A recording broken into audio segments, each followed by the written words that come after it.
बिसोरथ' गोरेलनिफ्राय मा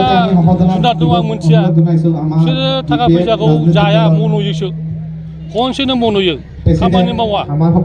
बे खामानिनि फैसाखौ 1 लाख जुदि खामानि दंबा बाहाय 10,000 खामानि मावनाय 90,000खौनो बिसोर जायो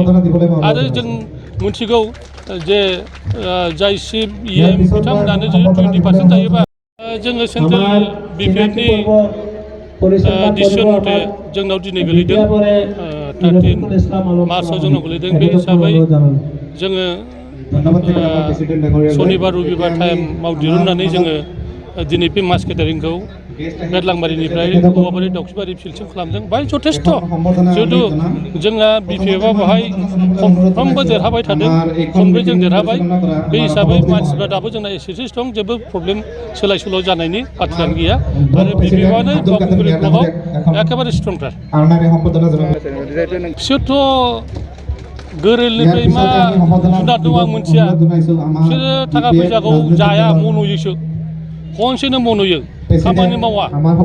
बे खामानिनि फैसाखौ 1 लाख जुदि खामानि दंबा बाहाय 10,000 खामानि मावनाय 90,000खौनो बिसोर जायो आरो जों मिथिगौ जे जाय चिफ EM बिथांमोनानो जुदि 20% जायोबा BCDCनि मेम्बाराथ' जाखागोन बे आल्टिमेटलि जाखागोन